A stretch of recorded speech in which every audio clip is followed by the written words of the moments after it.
Hi everyone, welcome back to my YouTube channel, or welcome to my YouTube channel if you are new. My name is Harley, and let's get started. So, one of my chronic illnesses that I had is gastroparesis, and gastroparesis is partial or complete paralyzation of the stomach. And this chronic illness has been one of the hardest ones that I have. It has taken the ability of me being able to eat and drink and basically to survive how everyone else would be able to. Like, everyone survives off of eating and drinking, and I can't do that. I need a feeding tube.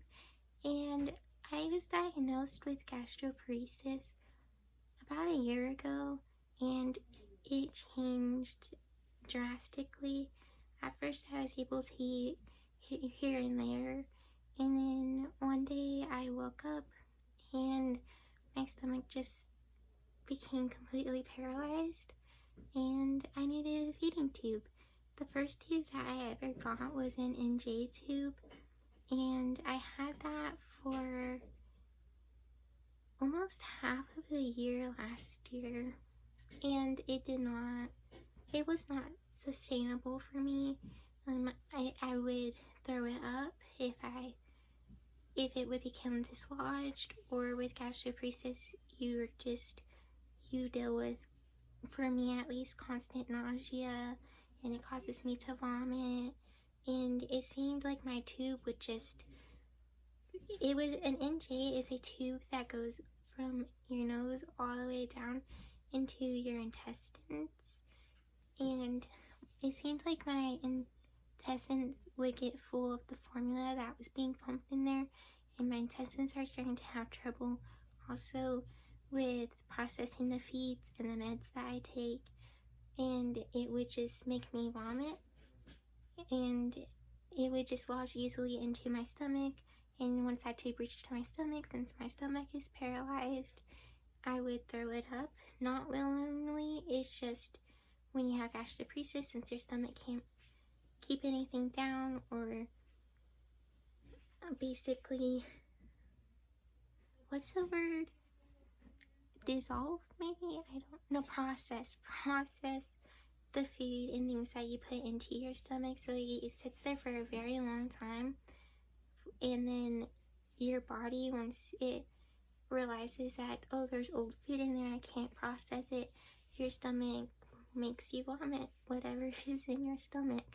So I was starting to have issues with keeping my NJ down, and then I became to the point where I was unstable with a feeding tube and I needed TPN. I was on TPN for a few months, and then once I was admitted to the hospital because I still had my NJ tube in to be able to do my medications, but for some reason that NJ tube just would not last, and I was just having a lot of trouble with it. It kept coming out, it kept coiling, it was a whole mess. But I was hospitalized because I was having severe stomach pain and intestinal pain, and it seemed like the doctors at the hospital just didn't know how to help me, or they didn't know what gastroparesis was. So when I was put on TPN, I was on it for a few months. I seemed to be doing okay with it, but TPN is very harsh on your liver, because what TPN is you get a PICC line, which I have, let me show you. I have had a PICC line here and here, and I also have had a PICC line right here. That is where they insert your PICC line at. They also could do a HICMIC line, which would basically go right here somewhere, and ports also could go there. But I had a PICC line, and what a PICC line is basically like an IV, kind of. It's the best way I can describe it. And you have a procedure to be put it in, but you're awake, they just numb the area. They basically insert the PICC line through the hole that they make, and it travels all the way up, and then it goes straight into your heart. And basically, TPN is all the nutrition and that you need, and like vitamins, lipids, which are healthy fats, that your body needs to function. So I was on TPN, getting everything I needed through my heart. But the way that that is processed is it goes to your liver, and your liver processes everything and just, it does what it needs to do to get your body the nutrition that you need. But the hospital started realizing that I started having issues with my liver, and then they started realizing that they wanted to take me off of it, which kinda didn't seem like the ideal point at that time, because they knew that I wasn't tolerating the feeds. I have only been on it for a few months. It wasn't really affecting my liver that bad. There was things that we could have done to help, but that was a doctor's understanding, was that they didn't know what gastroparesis was. And obviously, if a doctor doesn't know what gastroparesis is, at least for me, they would assume that I was an eating disorder. And gastroparesis is not an eating disorder. It is the paralyzation of your stomach. So they took me off of the TPN. Even though my liver was having trouble, my other doctor said that they should have kept me on a TPN and given me a surgical tube, a surgical feeding tube, and slowly wean me off of the TPN and slowly start me on the feeds. And if I wasn't tolerating the feeds, I would get half feeds or no feeds and would stay on TPN, and then somehow later do the feeding tube half and half and go from there. But unfortunately, they didn't. So since I was off the TPN and that was the only way I was getting hydration and my nutrition, my body started to not do good. They took me off of it and they gave me my NJ, and I was not tolerating the feeds or the water that you get through the NJ to give you nutrition. And so I ended up tubeless for a while. They would have to keep replacing the tube, the NJ tube, because it kept coming out, or it kept coiling in my intestines, or it moved back up into my stomach and coil, or it would coil in my throat, or I was just having some issue with it, it would block. And I started losing weight really fast. And with gastroparesis, not everyone needs a feeding tube, but for me, I did. But then I found a doctor that knew what gastroparesis was, knew what my body needed, and actually wanted to help me. And I have an update for y'all. So I have a GJ right now, and as I might have said in the beginning of the video, I've been having issues with my GJ. The balloon is starting to go. I've been having to get current replacements for the J part of the tube, which a GJ is a tube. I'll insert a picture of what mine looks like. And it's, I had the dangler one, so you'll see that in the picture, but they're in the tube. One is the gastric, and the gastric is, so let's say this is my stomach wall. They surgically placed it, the G part, into my stomach in the balloon line of the GJ tube, which the picture will help explain it kind of, or well, you'll like be looking at it while I'm talking, and hopefully that will help explain it, because I'm not the best at explaining things. But basically they put the G part into my stomach, and then they put a little balloon there next to the G, and then they place a J that goes past my stomach and into my intestine, and they put it as far as into the intestine as they can. And unfortunately, my GJ hasn't been working for me. As I've been saying, it's been flipping. And so we met up with my doctor and we met up with a surgeon, and they both have decided that a separate GJ tube is the right way to go as for right now. So I will be having my separate GJ tube surgery next Tuesday. I'm nervous but also excited because I won't have to be having the J part flip into my stomach and having to have a procedure to get it put back in, and it's just inconvenient when the only way you get your nutrition and your hydration and your medication is not working because it's either flipping, coiling, or popping. So that's some of the update that I was letting you guys know, is that I'm going to have my separate GJ tube surgery next Tuesday, and I'm excited because I won't have it flip, but I'm also nervous because yes, there is less likely of a possibility of it flipping, but then at the same time, my gastroparesis, my stomach is paralyzed, it does not work. But we recently found out that I'm also having intestinal issues, so I'm very nervous that my intestines, since they're not processing things right, that one day I will have to go back on TPN. But I'm so thankful right now that I will have the chance to be able to trial a separate GJ. Hopefully that works better for me because I haven't been getting nutrition or hydration, and with POTS you need your fluids, and my POTS has been crazy for the past few days.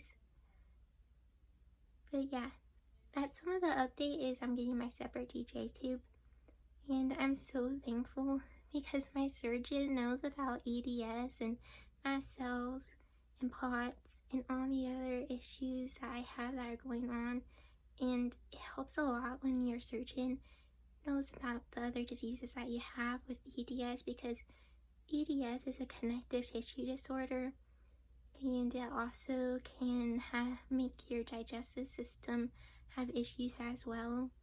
And for my surgeon to know about my mast cells is basically where, so the best that I can explain mast cells, I will make a video where I better explain it, but for this video, mast cells is basically where my body reacts to everything, like even stuff that I'm not technically allergic to.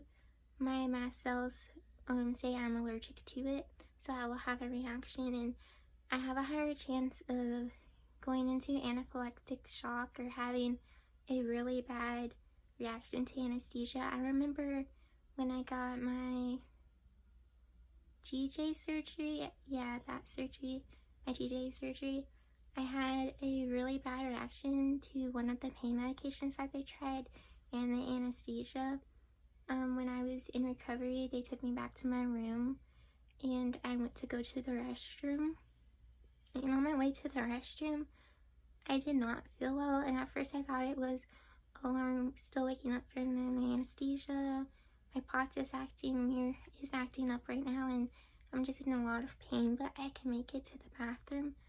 And unfortunately, my mast cells basically almost sent me into an anaphylactic and almost made me code because I had a severe reaction to the anesthesia and one of the pain medicines that they were trying to help with my pain.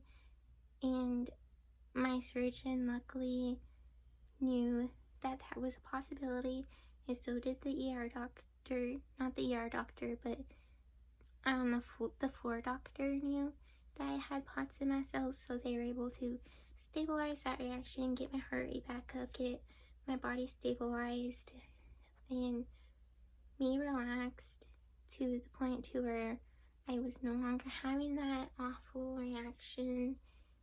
And I'm just thankful that they know that since that happened, that there is a possibility of that happening again due to my mast cells and my POTS, and that they're going to keep me longer in the recovery area to make sure that my vitals are all good and that I'm not reacting to anything, and they'll check me out more than what they did before because they knew I had it, but they didn't really do the research of what they were, how it would affect my recovery or how I would come out with the surgery.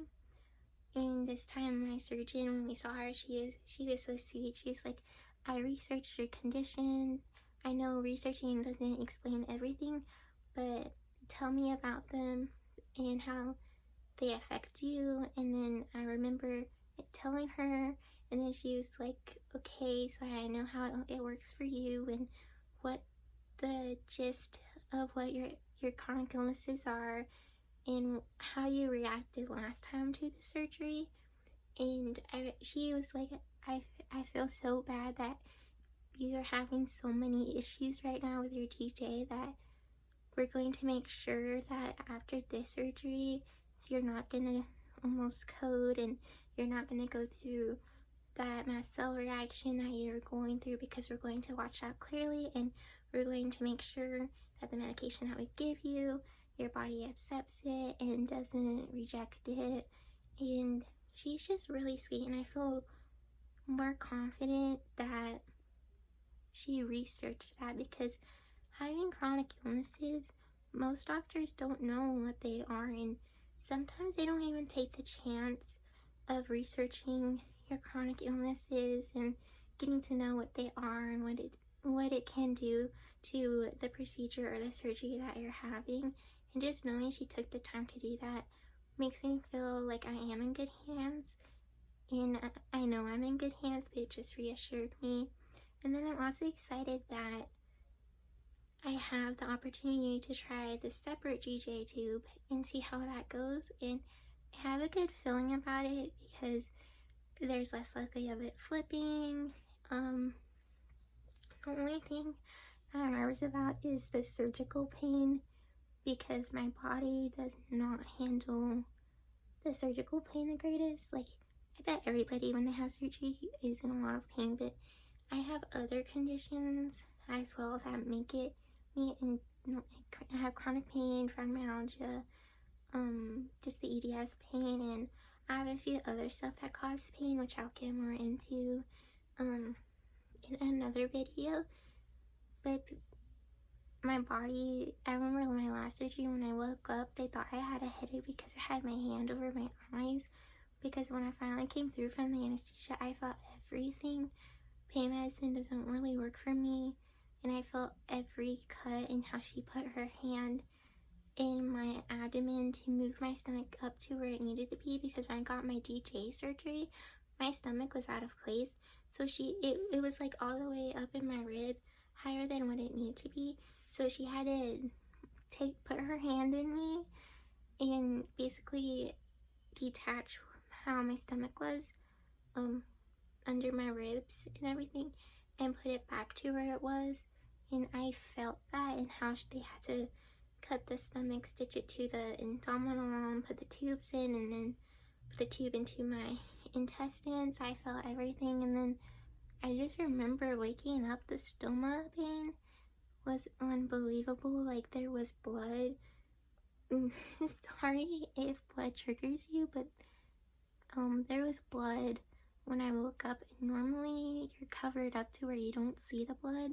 Yes, they had me covered and they had me stitched and stuff, but there's a stoma that I will insert a picture of what my stoma looks like. Right now I'm having some issues with it, but I'll insert a picture of what my stoma looks like.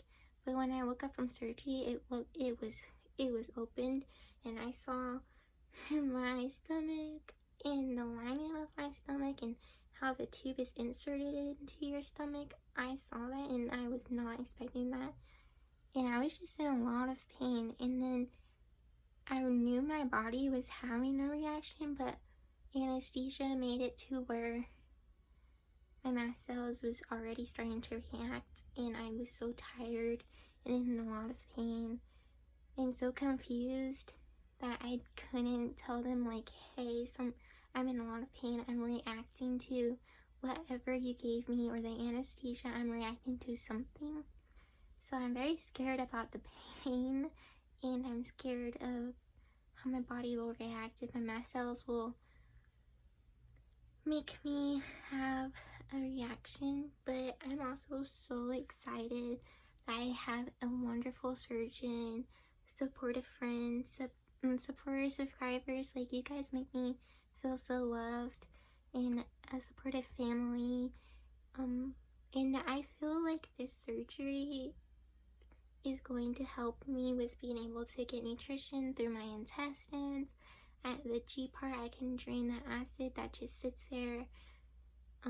It makes me feel so nauseous and can't really get out of bed due to the nausea, because any little scent that I smell can trigger that nausea and make it so much higher to where I had to know where the nearest trash can, the nearest toilet, where my puke bucket is, because I have no idea when I'm going to vomit.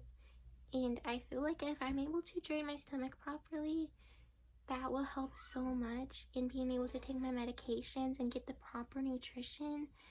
That's going to be a game changer, and I am so excited, and I'm just so thankful that this surgery is happening so soon, and that the surgeon understands that I need this and wants to do it for me, and was willing to look up my chronic illnesses. That still just amazes me that she took the time out of her busy schedule to look up every single chronic illness that I have, because I have a ton.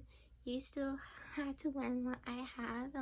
I've only listed a few in my first video, and I haven't really gone into most of what they are, and there's still a lot more than I said that I have in my first video, because I'm still learning how to edit and become more comfortable around the camera. But yeah, I have my surgery next Tuesday, and as I'm filming this right now, it is Saturday. What is today's date? It is Saturday, 1 second, I'm looking for the date on my calendar. It is Saturday the 24th, and my surgery is the 27th, so that's soon. And yeah, that's a huge update that I have, is that I'm getting my surgery. I will probably vlog about that and vlog the process of me recovering from it and just how it's going, because I want to be able to do more vlogs and updates for you, and I'm still figuring out how to do that. I'm getting used to editing, sharing my story, being more comfortable with the camera. But yes, I have the huge update, and the huge update is I get my separate GJ surgery, and hopefully that helps. But yes, thank you so much for watching my vlog, or my video, and if you liked it, give it a thumbs up, subscribe, and hit the notification button. And yeah, I will hopefully be posting more soon, and I want to thank you all for all your support. It means a lot, and hopefully I will be able to do better explanation videos about what gastroparesis and my other chronic illnesses is. I just wanted to let you all know that I'm finally getting the GJ separation surgery that I need, and hopefully it helps. And yeah, thank you so much for watching. Bye.